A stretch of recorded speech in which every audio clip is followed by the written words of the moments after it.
Welcome to Radar Radio. This is Catherine. You're here with Ash, Catherine, and Joe. And this week we have Paul Ortiz, who is commonly known in our scene as Mr. Chimp Spanner. So welcome, Paul. Hello. Hey, how you guys doing? Hello, Ash. Hello, Joe. Hello, Catherine. Howdy. And hello, Paul. Howdy, doodly. So we did the intro much better there this time until I talked over you then. What a surprise. I'm liking it. This is polished, guys. Really polished. I'm enjoying it. How is everyone this week? Yeah, I'm not feeling so good about being stuck indoors all the time. Definitely missing going to shows, and not a fan of the heat. So overall, not too good. Yeah, it's going okay here. I mean, I guess in a lot of ways it's life as usual. 15 years working from home. Not that much is different, but just just trying not to go crazy with the whole not being able to see people and go out thing. But got a garden, sunny. Can't complain today. I'm really enjoying the weather at the moment. Me and my partner have been going for, I said this last time, long walks and cracked out the fire pit and stuff, which is great.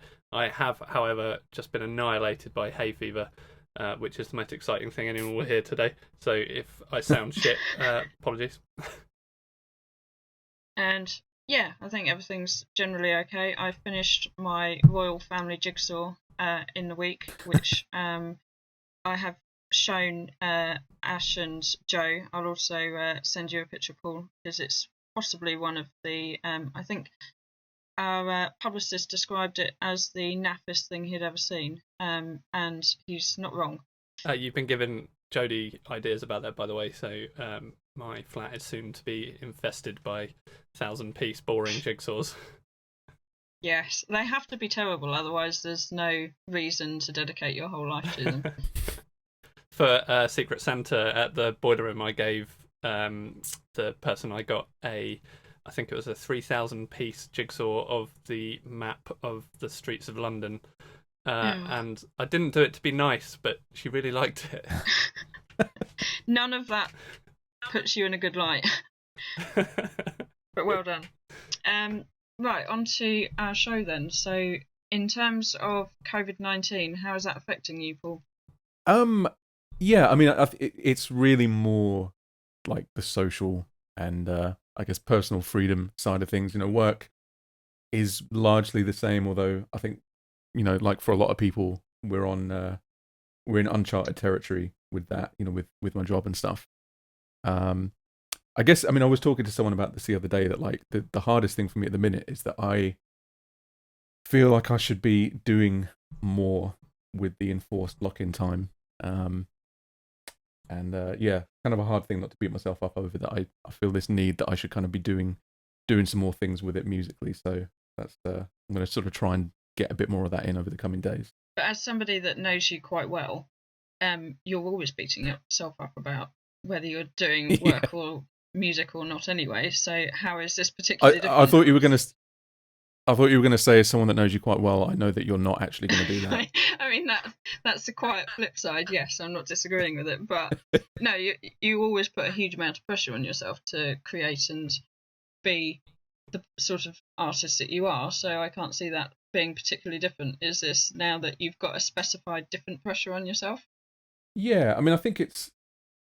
It's the thing is, it's been kind of awesome to see that I think so many people have managed to use this as perhaps an opportunity to get things out that they haven't had a chance to before, and it's really good to see as as a viewer and as a consumer. But it's also just like I feel like I'm the only person on the planet that's not writing like a COVID-19 concept album.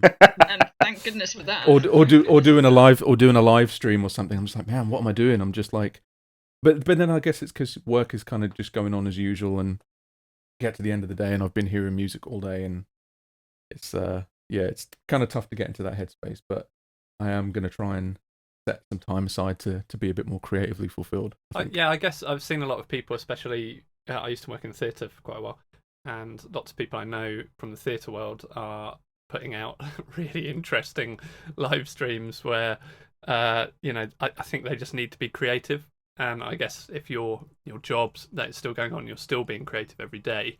You probably don't have that itch to scratch. But yeah, there's been some wonderful online content in the last couple of weeks. Oh, 100%. I mean, I wonder how some people are just that prolific. You know what I mean? It's like, as soon as it's hit, they're like, bam, ready to go. Got ideas, got everything set up. And it's like, I mean, it's admirable, but it's, yeah, it is hard to not kind of compare yourself to that and be like, well, where's my live stream? You know?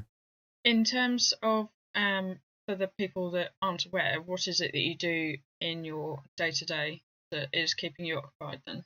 Yeah, so at the moment, I'm working for a library and production music company. So up until about a month ago, we were very active in trailers and films and stuff, but apparently that whole side of the industry has just disappeared. So we're kind of just adapting to it as best we can. But I'm a music coordinator. So, you know, Netflix, HBO, Disney are like, have you got any music that's like this? And I find the music. And sometimes if we don't have the music, I try and make it. So yeah, it's pretty interesting. But it can also be really boring as well, but you know, that's just work. Is there anything that you can, anything that you can tell us that you're working on that you're quite proud of that's coming out later in the year potentially? Yeah, well, there's a few things. I mean, for work, I am trying to sort of wrap up a trailer album that I've been meaning to do for a while. So we currently don't have a lot of stuff that's crossing over into that really kind of heavy guitar music type stuff with sound design and everything. So I've got a few really good ideas coming for that I'm quite happy with, and I'll be able to share with everybody at some point. Myself and Casey and Dan, we're obviously still working on the next Zeta album, which is it's getting to a good place, and there's a solid core of ideas that we're really happy with. Some of you might know I've been working with Dan on some other material that he's doing at the moment. He's doing some kind of guitar-based stuff, and I'm also working on rewriting the songs from Castles. I think I'm okay to say that. Yeah, I'm okay to say that. Fine. We'll edit it out afterwards if you find out you're not. Cool, because it's like it's kind of a bit of an exercise in like what would happen if Chimp had vocals and Dan was the vocalist. So yeah, that's going to be really cool. I'm happy with how that's coming as well. So yeah, there's a few things going on. Well, I've definitely been pronouncing Zeta wrong I was the whole thinking time. It's exactly fine. the same thing, Everyone yeah. has. You've got a habit of that there, Joe, haven't you? I am dyslexic. I have, on occasion, severely mispronounced things. That's very true. It's fine. Even Dan says it wrong, so don't beat yourself up. Definitely thought it was Zeta. Well, my logic is like it's not beta, so you know, beta zeta. So a lot of people, Go on. sorry, didn't mean to interrupt you. A lot of people know you from Chimp Spanner, but would you like to give us a potted history of how Chimp Spanner came about and where that got from in terms of your experimentation to becoming a live show? Yeah. So I've been doing music like forever. Both my parents met through music, and I grew up just seeing it happen and hearing it and stuff. So I started the home recording thing pretty early on. I think I was about 6. And I had like, yeah, I know, right? I'll send you a picture of me sometime. I look really dumb. Yeah, I had like, I think it was Cubase version 1 on Atari, and I remember it very clearly. It was in black and white, and all I had was like MIDI, and I just used to just sit in my room all day, just learning things and covering things. And guitar, I actually picked up really late. I was always a keyboardist before that. And it wasn't really until about 2000-ish that I started really kind of trying to learn the guitar. And just joining forums and uploading just little experiments that I was doing.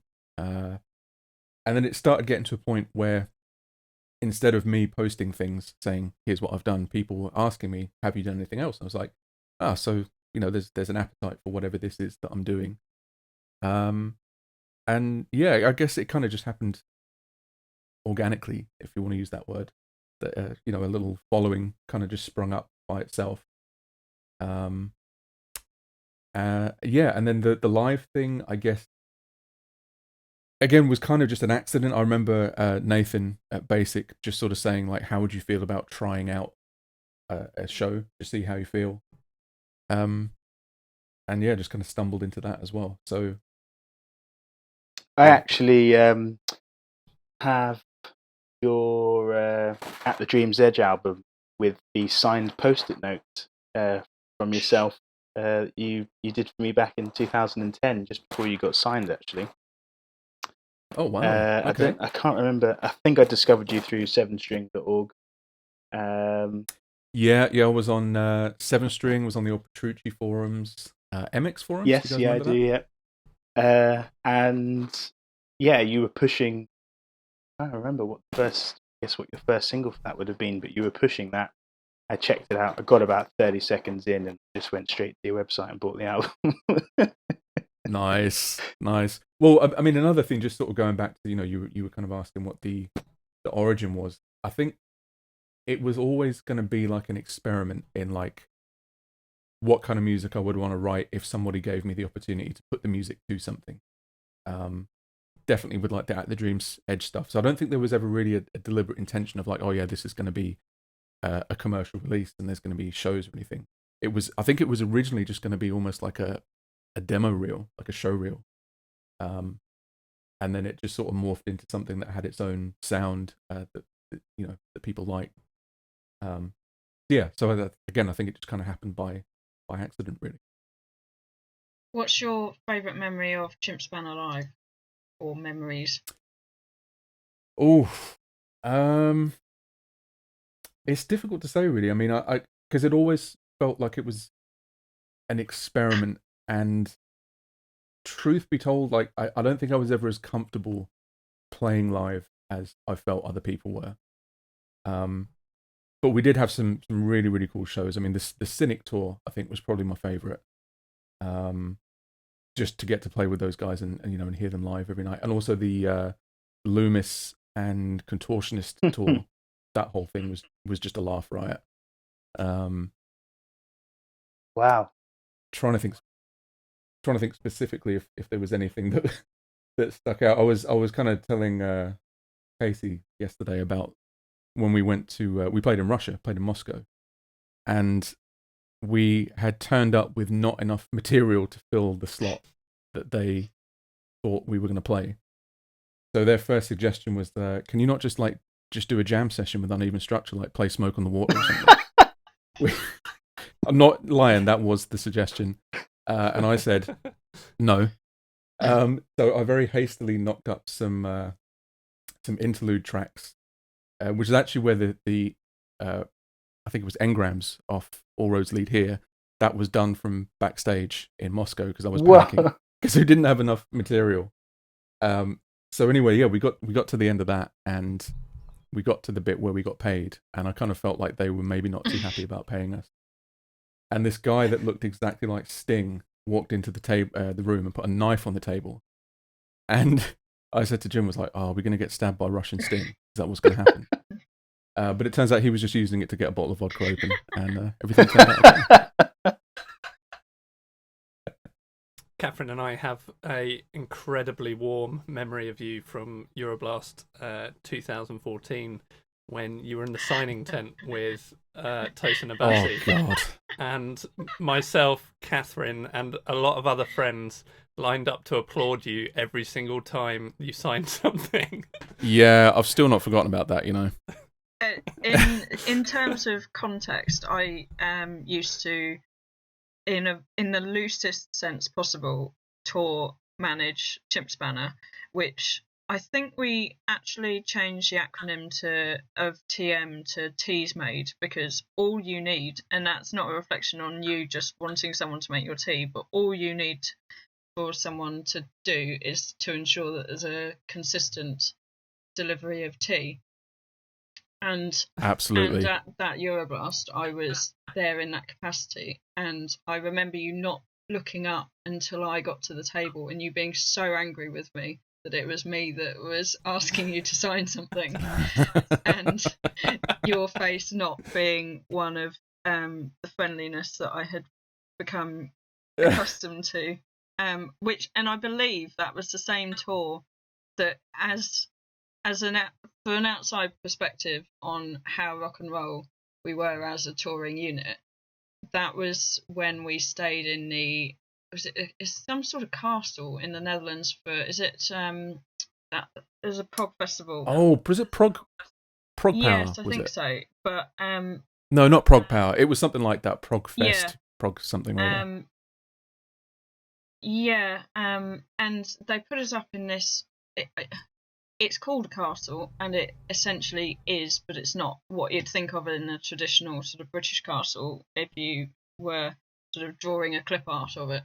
But absolutely stunning building, and the rock and roll nature of the band was such that I used to tuck Paul into bed before he went to sleep, because that was how cool we all were. And you were absolutely delighted that I had stolen some extra tea from the venue beforehand, because the tea that was served there wasn't one that you liked, and then I produced the new tea. They don't do tea right. And you were beyond happy, and that's my overriding memory of that tour, is just how happy you were with tea and tucking you into bed every night. That was an incredibly good memory. I guess I'd say, I mean, to sort of give perhaps a more useful answer. I think the Euroblast stuff, they were some of the best memories I've got, really, especially the really early ones, because it was just the first time that all these people had just sort of come together, putting faces to names and stuff, and it felt really just new and exciting and cool. So I was really happy to be there for the start of it, really. It's such a good festival and such a good vibe. 2012 was a really good festival. That was the first one me and my close mates, the first Euroblast we went to, and remember seeing you play. I think we bought you some beers at one point as well, and you were very polite to us. Was that was that at Bogensvai? Was it that one? No, it was Live Music Hall and the Underground. Yeah. Okay, yeah, I remember. Thanks for the beers, man. That's all right. Just going back to the signing tent, was there any point where Tosin turned to you and asked what the hell was happening? I think he was just trying to pretend that it wasn't going on. As were you. Yeah. I would add, man, it was tragic, I think he had like this endless queue of people, and I just had Catherine just like cheering for me and about one person behind her, and I think they left. I think that's not quite true. I think by the end of it there was about 12 or 14 of us, and we did take in turns to get signed as well, and you kind of shot us a look. I think I got you to sign my underpants. I was a bit drunk. It was the middle of the day. Well, I hope you still have them. if it's yeah, if totally. it's any nailed to my wall. If it's any balance, Paul, just to redress the humiliation of Chimp Span Alive, I do distinctly remember when TechFest was at the Lounge Bar for the very first inauguration of TechFest. Just before you played, I was at the sound desk, and so I asked the sound engineer to play in a circle the very famous song "A La La La La Long," and put the disco on, which was because we were good friends, and I was well aware that your father used to be in Inner Circle, and so it was an in-joke that in my head had no repercussions until 400 fans of yours turned to look at me with a, why are you doing this? Why are you mocking this serious artist, and why have you put a disco ball on? To the extent that you went on the mic and explained that we were friends and I wasn't trying to undermine the seriousness of your set. So it needed some context. It did. But yeah, no, that was a crazy gig. Just because I think I was going to America the day after that. So yeah, I remember very little about the first TechFest, because it was just stress, pure stress, man. Also similar experience that I had, yes. But your set was excellent, and once Inner Circle was forgotten by the masses, everything went quite smoothly. So, in terms of Chimp Spanner, is that something that you're ever looking to revisit? I'm not asking for a job back. I'm just merely asking for the masses. No, I mean, the thing is like, as you would expect, you know, I do get asked quite a lot, and the frustrating thing, I mean, I've had a folder, I've had a couple of folders sitting around of ideas, some of them kind of verging on complete songs, but they've been in existence for such a long time that I don't connect as well with some of them as I should do, and I'm constantly caught between this thing of like, do I just do the sensible thing, finish what's there and say, you know, here it finally is? Do I start again and take into account the things that I'm into now? Because like my music tastes have shifted quite drastically. I know that like it's something that I want to get out at least one more time. Sort of going back to what I was saying earlier about just that feeling of like fulfillment. I know that I feel like something's missing because I haven't delivered at least one more installment. I guess it's, you know, it's just been sort of a time and energy thing, but I am always kind of chipping away at it. I mean, you guys actually have a fair few unfinished bits that I sent you the other day. Yeah, I had a really good time. Yeah, so if anyone didn't know, Paul donated the intro and outro music for this podcast, and I spent a good couple of days listening to everything he sent.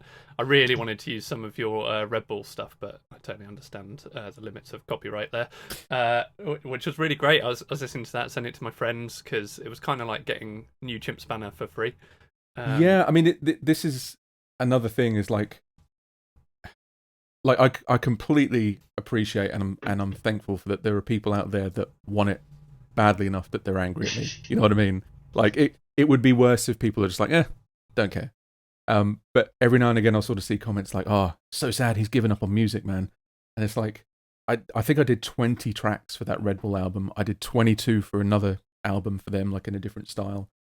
I think I've written probably pushing like sort of 15 to 20 albums for work, you know, like library music and stuff. So I think burnout has been a big part of the reason, especially with the Red Bull stuff. I mean, I feel like I kind of used up some good ideas on that I now can't reuse for like another 5 years or something. But yeah, I mean, it is there. It does exist. You guys have heard some of it. But yeah, I don't want to sort of do that whole coming autumn 2020, because, you know, it's not going to happen. What about taking that live as well?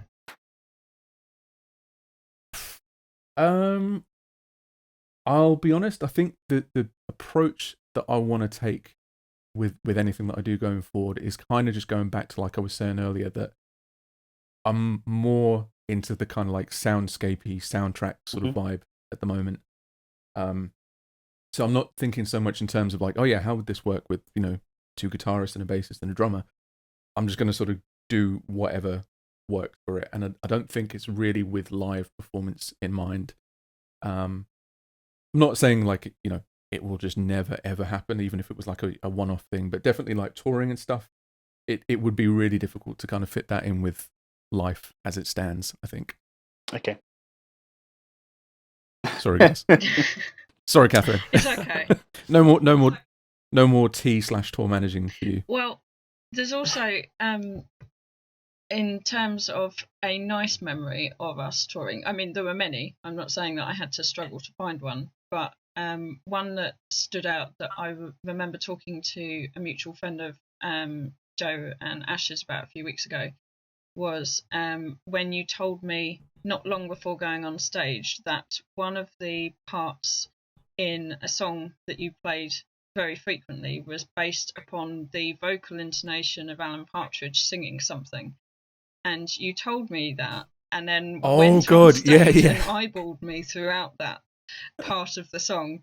And I've never been able to listen to that song without thinking of it since. So have you been inspired by the new series of Alan Partridge in order to continue your very subtle dedication to his work?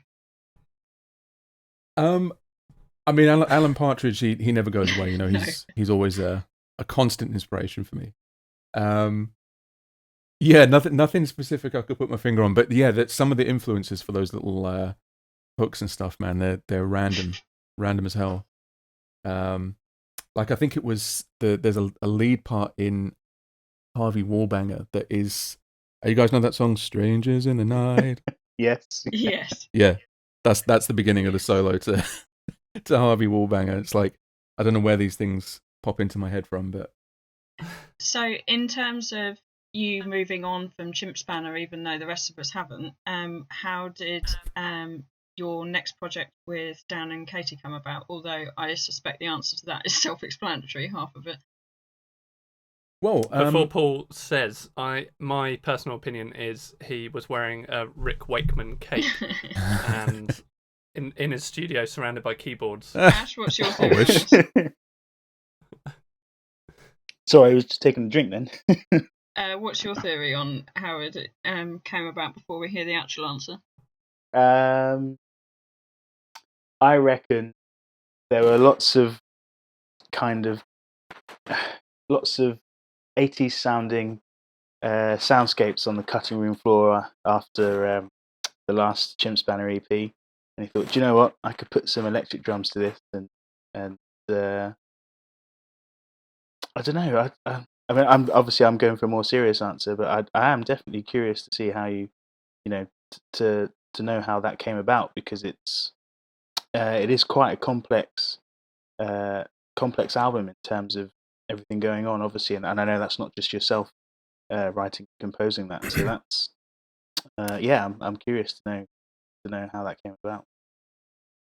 So I hate to disappoint you guys. There was no Rick Wakeman cape, and you're also wrong, Ash. I'm sorry. No, it was. So me and Dan had been talking for years and years and years, and he'd always kind of said like, it would be great to work with you on something, but nothing ever sort of came up.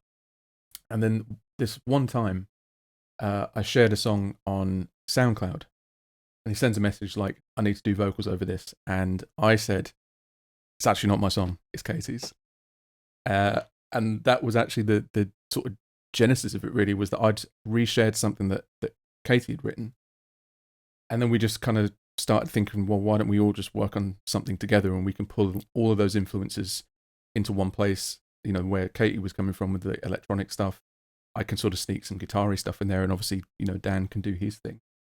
And originally it was going to be sort of like a sort of modern electronic atmospheric kind of thing. And then we sort of fell into the 80s, you know, synthwave kind of retro thing again, a little bit by accident. So yeah, that's kind of how it started. Was actually just a case of mistaken identity, because Dan thought I'd posted a song that he really liked, and I said, "Thanks, bro, but it's not mine." Okay. So what? I guess How much input of that is Katie's, and obviously because you do more than just guitar. So Yeah. So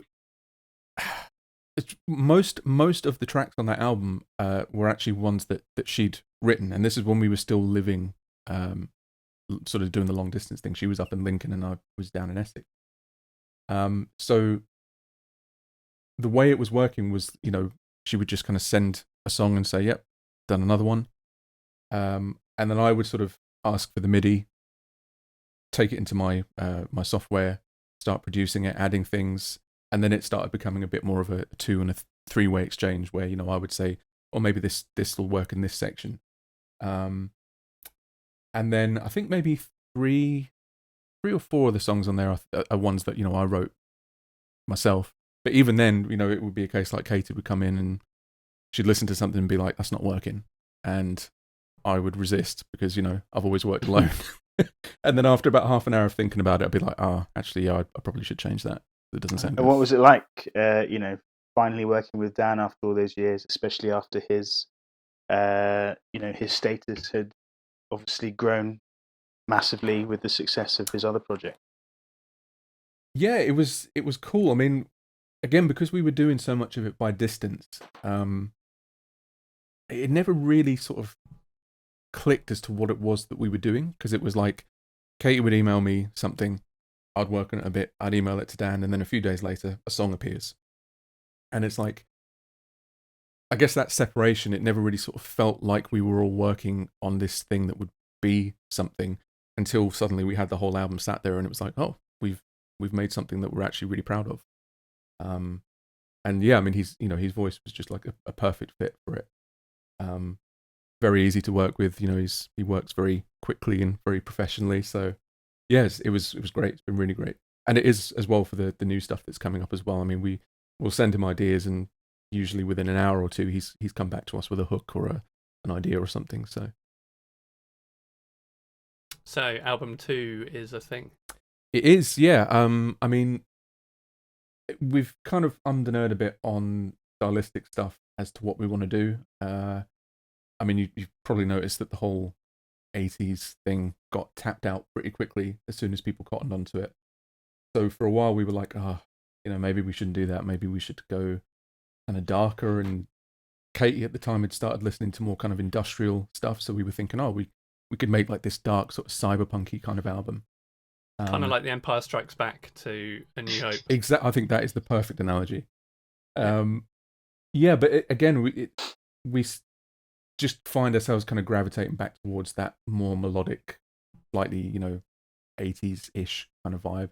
So we're just going to try and make the two things meet in the middle, and hopefully it'll work. But the songs are sounding cool at the moment. So. Yeah, I don't think it sounds. You were saying about obviously synthwave and retrowave was getting big about the time. Well, was probably at its peak actually at the time that your album came out. I think you guys have got something else going entirely. And I say that because the other day I was reordering all my metadata and all my iTunes so that all the album artwork and genres and stuff would appear in the car, because that bothers me, because I'm like that. And I was actually struggling where to put you guys, genre and subgenre wise, compared to a lot of the other synthwave, retrowave, and I guess even the darker stuff as well, like, in terms of where you sit within that, because the album is quite varied. Yeah, no, that's a fair point. I mean, again, my sort of listening habits up until fairly recently, I'd say, were a little bit narrow. Like I was really just in that metal mindset, and I think it wasn't really until like Katie started introducing me to more sort of dark and atmospheric electronic stuff. And you hear a lot of that in the album, like tracks like Causeway and stuff that have this almost kind of like slightly future garagey sort of vibe, which, I never would have thought to mix in there myself. So yeah, it is hard to kind of pigeonhole it because it has got that sort of more modern edge to it. And I think the new stuff will have that as well. So. And how about taking it live?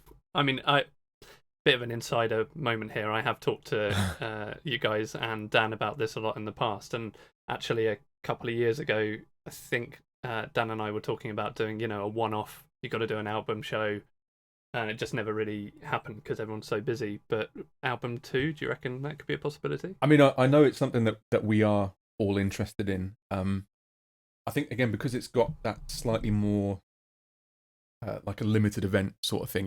It's not something that we would want to sort of go around touring and stuff, but doing like maybe a one-off show for a release would be really cool. And I see it with a lot of production, a lot of neon, a lot of lights. Yeah, kind of like Tron. Yeah, okay. Katie's already got a costume picked out. I need to work something out because I can't just wear jeans and hoodie for the rest of my life.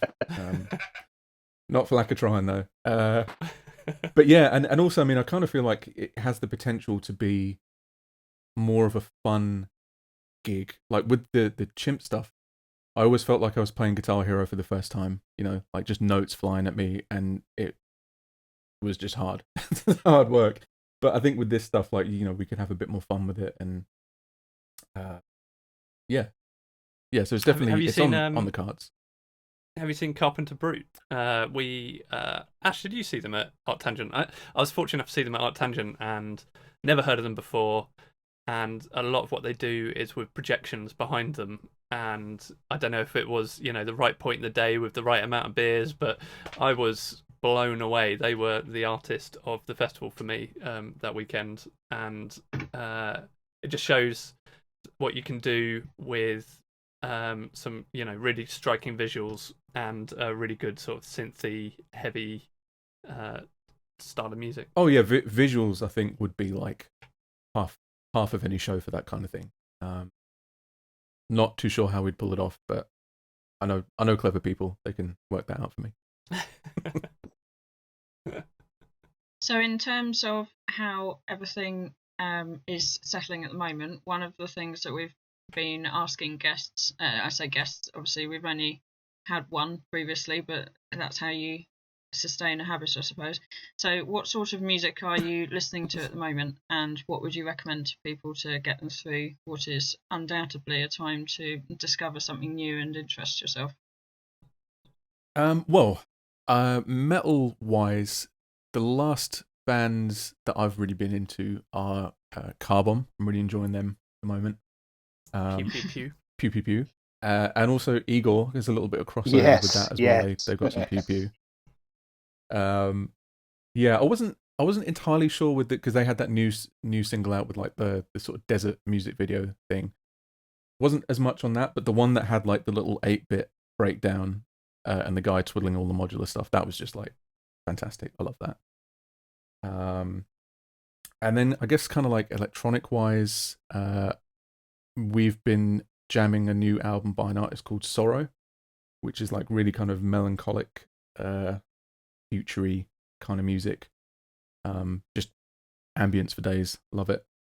Another artist I got into fairly recently was Sophie. I don't know if you guys have heard of Sophie. All caps. I haven't. No. Oh, no. It's so good. It's so good. It's like, it's heavy in a way that like metal I don't think could even be, because like the production and sound design and everything on it is just incredible. I would strongly recommend that everyone check it out. The album is, I think it's called I have to Google this. Oil of Every Pearl's Insides. That's a mouthful for you. How do you discover a lot of the new music you're into it? Well, I mean, usually, and this sounds quite lazy, I just wait for Katie to show me things because she listens to a lot of music, but also through work, I get sent a lot of references and stuff now where people are like, "Oh, do you have anything like this?" And every now and again, I'll hear something that I actually quite like. So yeah, I get exposed to a lot of music through work now, a lot more than I would do normally. So it's quite a good avenue to find new things. Would you say your interest or your passion in metal and prog and tech, say that's still there? Or do you think as you've had to open your mind, for the work aspect, do you think that that's potentially kind of, taken up space for that love you probably had there?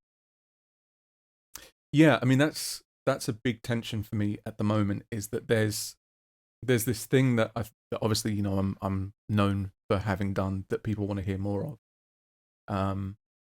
But when your listening tastes kind of change and you want to sort of bring all these other elements into it, sometimes I feel like there's only so many things that I can sort of say or express with distorted guitar and metal drums, but then when I'm not doing that, I feel like I'm not doing something that I should be. So obviously I think the ideal scenario would be that I would bring all of those things together, and it might not necessarily be something that people would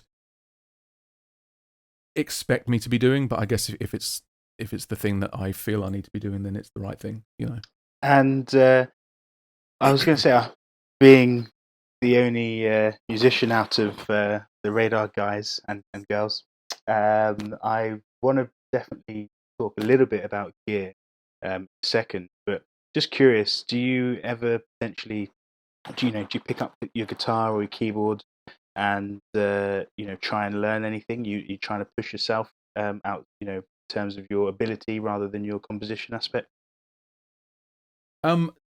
To be completely honest, like I know that's the one area that I have lapsed in recently. When I first started, learning was everything, and then you kind of get to a point where like I feel like maybe a few years ago, I just felt like I'd plateaued. You know what I mean? Yeah, but it was because I think I was just so kind of stuck in my own head and in my own style, and I wasn't reaching out and being like, "That's really cool. I want to learn that." So I know that I've not really been pushing myself as much as I should do musically, and especially compared to a lot of the people out there that I know that are doing that. So that's something that I need to get back into is learning other people's music. Because at the moment, and maybe this is part of the reason why the album has taken such a long time to come, is that I'll pick up the guitar to try and work on these old ideas, and it feels like I haven't moved anywhere, because it's like, I'm playing this riff again. It's like 6 years old. What am I doing? I felt similarly with my band, my Balance of Blaze. I felt the same kind of 2 albums and an EP within the same subgenre. And part of me didn't want to learn other people's music because I didn't want to show how heavily their influence was on my writing. We get enough Tesseract and Periphery comments as it is. So that's why actually earlier this year picked up a keyboard and started having piano lessons to try and expand my theory knowledge to help with my composition. But actually that hasn't really translated to the guitar as much as I thought it would. But in terms of my whole songwriting aspect, I've started to accommodate other layers like that, which is exactly the reason why I fell in love with your music, of everything else that was going on outside of the guitar, because it all. Yeah, I mean, I think having at least a base appreciation of how other instruments work in it can only benefit your writing as well, as a guitarist. But I mean, I feel you on the not wanting to learn other people's music thing, and it's even. I mean, this is going to sound dumb, but I think the longer time went on without putting an album out, I couldn't bring myself to listen to what other people were doing, because I just knew that I'd feel like deflated. Mm-hmm. You know what I mean? Like because again, just there's some people out there that just feel so like prolific, and like they just turn the tap on and music comes out. And the longer it went on, I was just like, oh man, if I listen to like the new Periphery album or the new whatever, I'm just going to feel depressed. So obviously the sensible thing was to not listen to or write any music, and now I feel much better. So I was going to say, in terms of the gear that you're using, and for guitar and for for Chimp Spanner and Zeta and your production work, what are your favourite instruments and plugins and things like that? Anything you'd recommend? Yeah, so anyone that sort of follows what I've been doing on my YouTube channel will know that I'm a bit of a Reason addict. So that's the DAW that I'm using at the moment to record in. I still have Cubase, I still keep it up to date and everything, but I almost entirely switched over to Reason now. And it's really cool for that kind of meshing of the electronic world and sort of conventional recording, because it has you can sort of flip the whole rack of gear around, and you've got access to all the wires on the back, and you can just experiment. You can plug something into something else, see what happens, and you've made a sound that you've never made before. So that's probably been one of the most exciting things that I've gotten into recently. Is just that kind of modular synthy kind of nature of the software. Hardware wise, I kind of started messing around a little bit with external synths for a while. So I have the Korg Volcas. I don't know if you guys have seen those. I might have seen something floating about on social media, because I've in isolation I've been checking out lots of sample packs like that, and now I'm starting to get served ads for for a lot of hardware software. Yeah, so they're these little analog synths that are about the size of a VHS, and they're just fantastic. They're like real life plugins. You just got the knobs and controls and stuff there to sort of tweak in real time. So that's been really cool. I'm going to try and use some of that on the new Zeta album. Guitar wise, I mean, so I'm still on the HD Pro X. Yep. Yeah. Remember that, the Line 6 thing? But man, I struggle with that, because I mean, I've heard the Helix, and I love the sound of the Helix, but I don't have the Helix money right now, so I'm always kind of battling with that. So mostly I'm still using software for amp tones. It's sometimes even still Pod Farm, if you can believe it. No, actually, yeah, I still use Pod Farm. I'd recommend Helix Native though if you haven't got money for the full-fledged Helix. Helix Native's a good starting point. It's a tenth of the price. Yeah, I demoed it a little while ago, and it ticked the boxes. So, yeah, definitely be checking that out. But yeah, I mean, like I said, I think the most, I guess, drastic shift for me in terms of just gear and production and stuff has been the switch to a different DAW. So yeah, definitely recommend you guys check it out if you're into that kind of thing. And you can also use the whole thing as a plugin in other programs as well, which is cool. Just before we move on, because Catherine has a final question for you, I was going to say that when you're talking about the expectation of releasing music and you think about it, if Charlie Simpson can go from Busted to Fight Star, I don't think you should worry too much.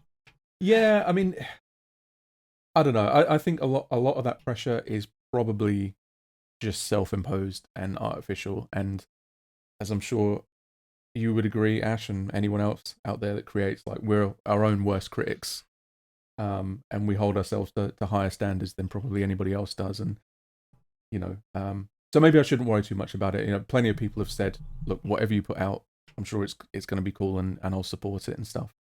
But maybe it's just because of the length of time that's passed. I feel like whatever comes out should just be like amazing, whatever.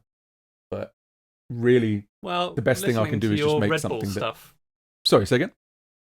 Sorry, I totally interrupted you. I was saying, listen to your Red Bull stuff and the half-finished library you sent us to pick out some music for the podcast. Like, there's some wonderful Chimp Spanner work in there, and obviously, yeah, like you say, you're always going to be your worst self-critic. But knowing the genre that we're all part of in different ways, I think people would just really enjoy whatever you put out.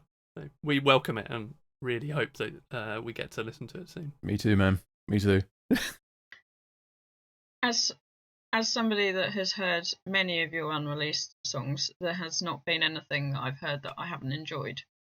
And it's very nice of you to say, Catherine. And that's Thank not you. to say that I'm not discerning and any old rubbish will do. But I, by nature of owning a venue, I watch many bands every week, and so I'm able to pick through what is an inspiring song to listen to, which is obviously going to be subjective, but yes, I would agree that you're your own worst enemy in terms of knowing you as a person and creative people in general.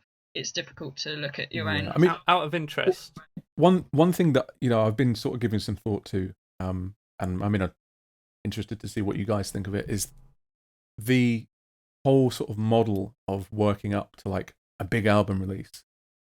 Yeah, I mean, I'm even starting to wonder if that's kind of the right thing to focus on, because if I'm not touring it, it's not like we have to do the whole album touring cycle thing.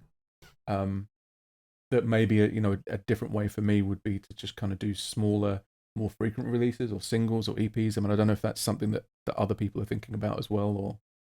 I mean, Eminem just dropped an album with no publicity, and obviously that's Eminem, but I think if you were to suddenly put an album out there and everyone suddenly found it, there would be a lot of excitement.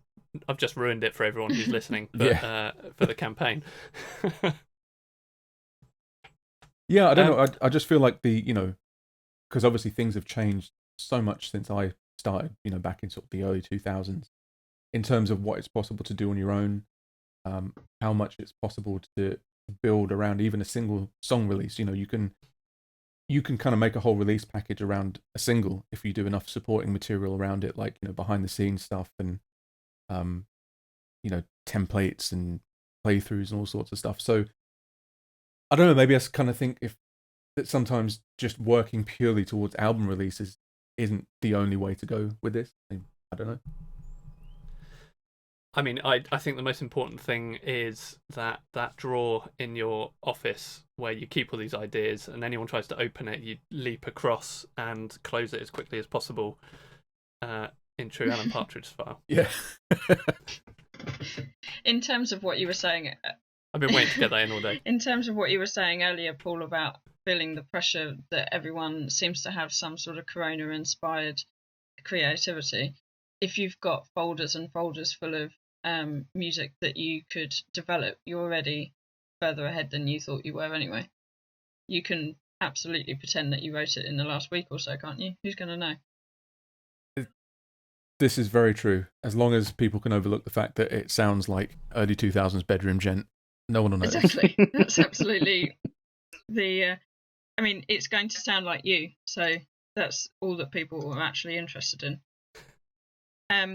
Or I could just put the unfinished bits out there and ask other people to finish it, and that could be their Corona-inspired project. Yeah, a collaborative Corona. That's maybe that's your next concept album done. The last question that we were going to ask you is in terms of what a lot of people in our industry are interested in and creatives are always asking is how to translate an interest and songwriting ability into being a professional musician, which is something that you've been successful in. Have you got any advice for people that are in the scene on how they approach? Obviously, it depends on what element of creativity you're interested in, but would you be able to explain roughly how you sort of worked out how to make a living from it? Yeah, I mean it's interesting because I think again a lot of what I'm doing kind of happened by accident. So leading up to the job that I'm in now, I was freelancing for probably about sort of 4 or 5 years, and that was just doing way too many different things at the same time, like sound design, video tuition, all sorts of things. And I guess if there's one thing I wish I had done earlier, it would probably be like focus, is to find the thing that I feel I could contribute the most with, instead of sort of trying to spread myself too thin. Because all in all, I think it's probably taken like 10, 15 years for me to kind of get to where I am now, where I feel I could have made that journey a little bit quicker. And and also things have changed, like I said, quite a lot since I started. So for me, it was just a case of just networking with people, sharing my music.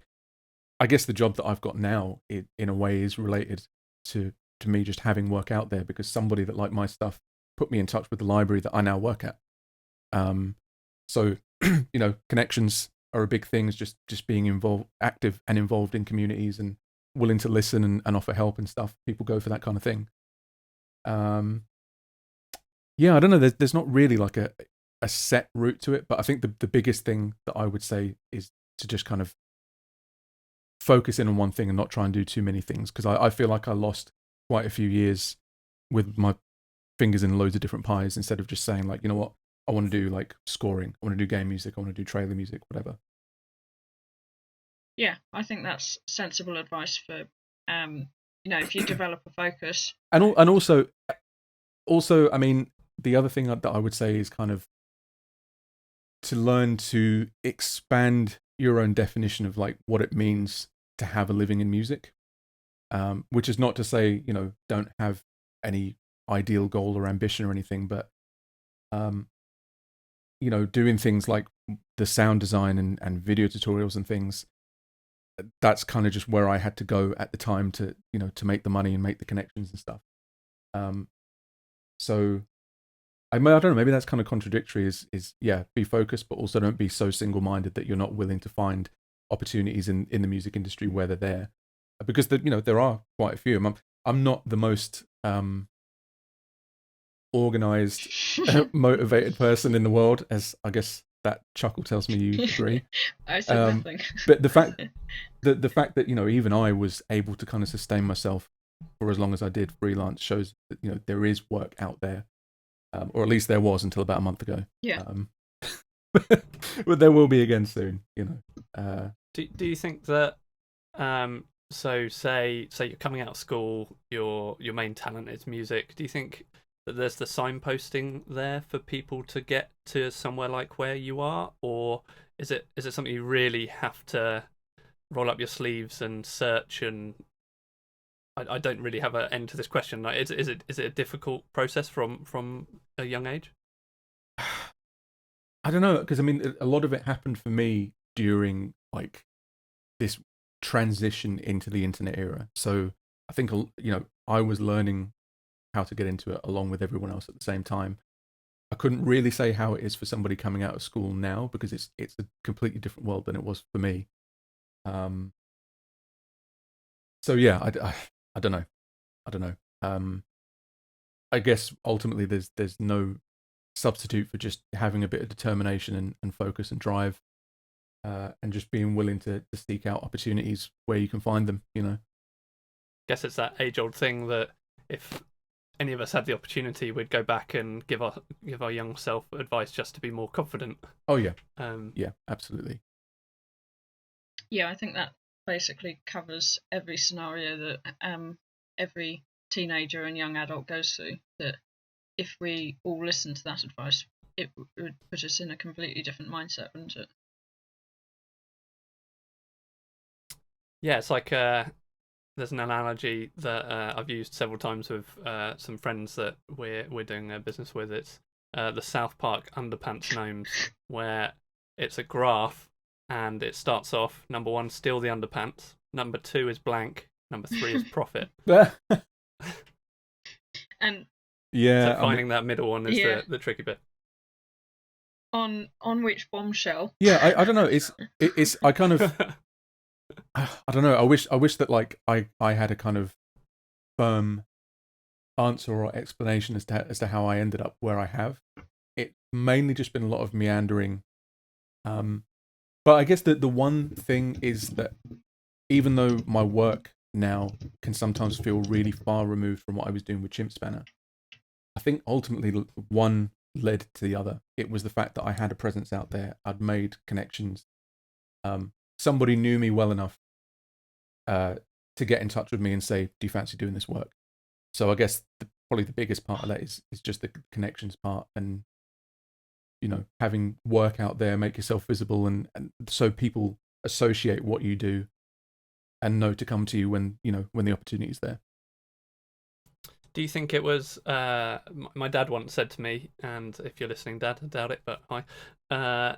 He once said there's 2 kinds of things you can do in this world. 1, you do what you're supposed to, and be an investment banker, make lots of money, or do what you want to do and be a musician or a promoter or something that is more about doing what you love.